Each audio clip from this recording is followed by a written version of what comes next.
दोस्तों, रामायण हर किसी ने देखा व पढ़ा है, लेकिन माता सबरी के पिछले जन्म की कहानी बहुत कम लोग ही जानते हैं। तो आइए जानते हैं माता सबरी के पिछले जन्म की एक अनसुनी कहानी। माता सबरी एक भील राजकुमारी थी। उनको राम भक्तों में सबसे मुख्य माना गया है। राजकुमारी सबरी बहुत ही होनहार और खूबसूरत महिला थी। उनके पिता एक राज्य के राजा हुआ करते थे। राजकुमारी सबरी के लिए राज्य की दासियां फूल लेकर आती थी। उनका राज्य में बड़ा आदर व सम्मान था। जब राम और लक्ष्मण वनवास को गए थे तो राम लक्ष्मण ने सबरी का अतिथि बनना स्वीकार किया और सबरी के द्वारा दिए हुए कंदमूल फल खाए। कुछ लोग झूठे बेरों के बारे में भी बताते हैं कि उन्होंने झूठे बेर खाए थे और इस बात को रामायण में भी दिखाया गया है। इसी से खुश होकर श्री राम ने सबरी को परम धाम जाने का वरदान भी दिया था। माता सबरी के पिछले जन्म की कथा आइए जानते हैं विस्तार से। दोस्तों, माता सबरी की कथा अगर आपको पसंद है तो हमारे इस वीडियो को लाइक कर लें और चैनल पर नए हैं तो चैनल को सब्सक्राइब जरूर कर लें।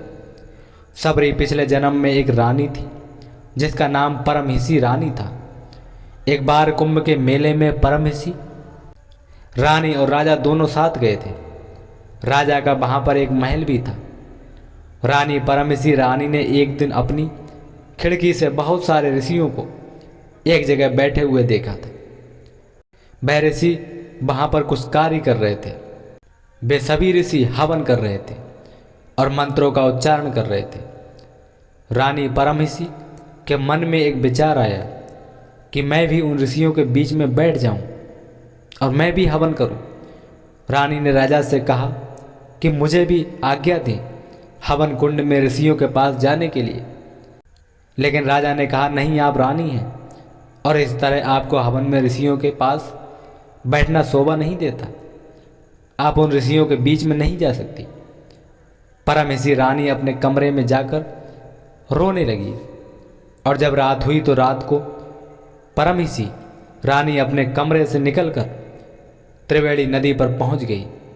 वहां गंगा माँ से प्रार्थना व अर्चना करने लगी कि हे माते, अगर मुझे दूसरा जन्म मिले तो मुझे रूपवान और किसी राजा के यहाँ पर रानी मत बनाना, क्योंकि रानी व रूपवान बनने से मुझे मन चाहा कार्य करने को नहीं मिल रहा है और अब मैं आप में समाना चाहती हूँ।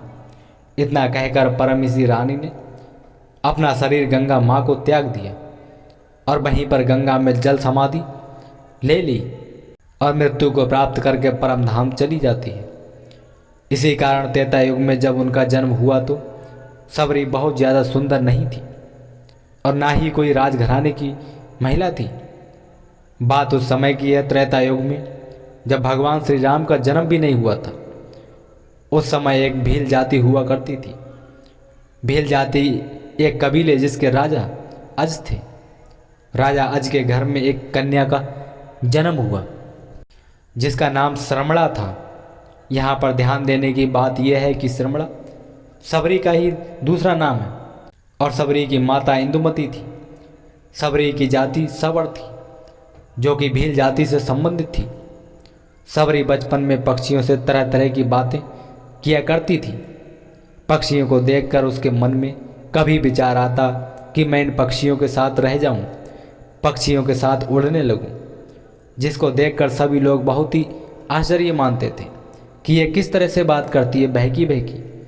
और धीरे धीरे सबरी बड़ी हो गई, लेकिन उसकी कुछ हरकतें कम नहीं हुई। उसके माता पिता अज और माता इंदुमती की समझ में नहीं आ रहा था। एक बार उसके माता पिता ने सबरी के बारे में एक ब्राह्मण से पूछा कि वह बैरागी की तरह बातें करती है। ब्राह्मण ने बताया कि इसका विवाह करवा दो। राजा अज और भील रानी इंदुमती ने सबरी के विवाह के लिए एक स्थान पर सभी पशु पक्षियों को इकट्ठा किया।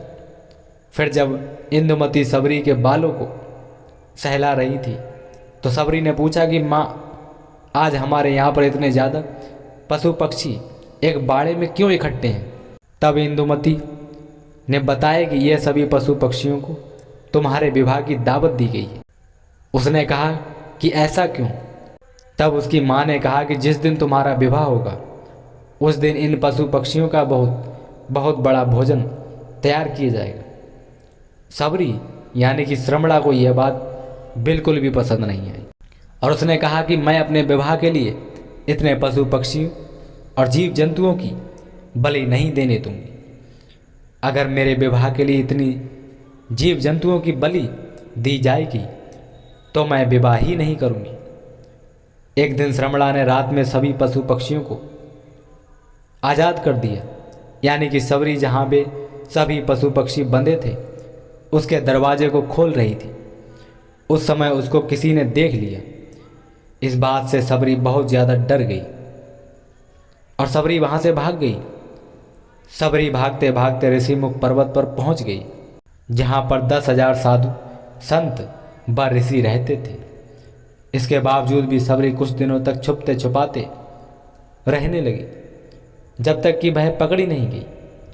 रोज़ सवेरे ऋषियों के आश्रम में आने वाले पत्तों को साफ कर देती थी और हवन के लिए सूखी लकड़ी इकट्ठा करके बांध कर रख देती थी और उनके आश्रम का सभी कार्य पूरी सफलतापूर्वक कर देती थी। बड़े ही प्रेम से सबरी सभी लकड़ियों को ऋषियों के हवन कुंड के पास रख देती थी। कुछ दिनों तक ऋषि समझ नहीं पाए कि ऐसा कौन है जो उनके प्रत्येक दिन हर एक काम को निपटा देता है, सारी साफ सफाई भी कर देता है। कहीं यह कोई चमत्कारिक या दैवीय माया तो नहीं। फिर जब ऋषियों ने अगले दिन सुबह तड़के ही सबरी को देख लिया और सबरी को पकड़ लिया, उन ऋषियों ने सबरी से उसके बारे में पूछा कि तुम आखिर हो कौन और कहाँ से आई हो? तो सबरी ने बताया कि मैं एक भीलनी हूँ। तभी उनमें से एक ऋषि ने, जिनका नाम था मतंग ऋषि, उन्होंने कहा कि इसे परेशान मत करो। उन्होंने सबरी को अपनी बेटी कहकर उसको अपनी कुटिया में रहने के लिए जगह दे दी कि तुम यहाँ पर रह सकती हो आज से, और कहा कि तुम इस कुटिया की सेवा करते रहो। लगातार समय बीतता गया और मतंग ऋषि भी बूढ़े हो चुके थे। एक दिन मतंग ऋषि ने घोषणा की कि अब मैं अपने प्राण त्यागना चाहता हूँ। तब सबरी ने कहा कि एक पिता को मैं वहाँ पर छोड़कर आई हूँ और आज आप भी मुझे छोड़कर जा रहे हैं, और अब मेरा कौन ख्याल रखेगा? मतंग ने कहा, बेटी तुम्हारा ख्याल अब राम रखेंगे। सबरी बहुत ही आसानी से कहती है कि राम कौन है और मैं उन्हें कहाँ पर ढूंढूंगी? तब उन्होंने कहा कि बेटी तुम्हें राम को ढूंढने की जरूरत ही नहीं है, वह स्वयं ही तुम्हारी कुटिया पर चलकर आएंगे। और सबरी ने मतंग ऋषि की इस बात को पकड़ लिया कि राम आएंगे। सबरी रोज भगवान के लिए अपने घर से सड़क तक फूल बिछा कर रखती थी, उनके लिए फल तोड़कर लाती थी और पूरे दिन भगवान श्री राम का इंतजार करती थी। इंतजार करते करते सबरी बूढ़ी हो गई, लेकिन अब तक राम नहीं आए। आखिर एक दिन ऐसा आया जब सबरी के बरसों का इंतजार खत्म होने वाला था। सबरी ने फूल बिछा कर रखे थे और कुछ लोग आते जाते सबरी के फूलों पर चढ़ जाते थे और वह आते जाते लोगों को मना कर देती थी कि इस फूल पर आप नहीं चढ़ सकते, ये मेरे प्रभु श्री राम के लिए हैं, वही इन पर चलेंगे। आप इन फूलों को मत रौंदिए, यह मैंने अपने प्रभु श्री राम के लिए बिछा कर रखे हैं। कुछ लोग उनकी बात मान भी जाते थे और वहाँ से चले जाते थे। सबरी श्री राम के लिए बेर तोड़ कर लाती थी और वह ये जानना चाहती थी कौन सा बेर खट्टा है और कौन सा मीठा है। इसके लिए वह उन बेरों को चख चख के रखती थी। जो बेर मीठा होता था उसे अपने बर्तन में रख लेती और जो खट्टा होता था उसे हटा देती थी। जब भगवान श्री राम लक्ष्मण सहित सीता की खोज में मतंग ऋषि के आश्रम पर सबरी के पास आए तो सबरी एक पत्थर के आसन के पास बैठी थी।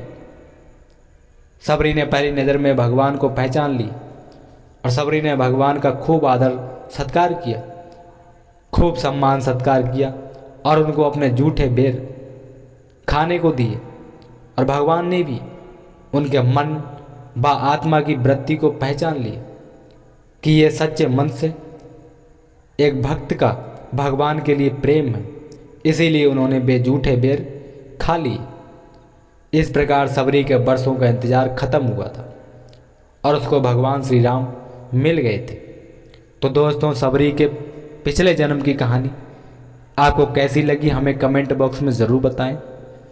और वीडियो पसंद आई हो तो वीडियो को लाइक, शेयर और चैनल को सब्सक्राइब कर सकते हैं, ताकि इसी तरह की और भी हेल्पफुल वीडियो आप तक आ सकें।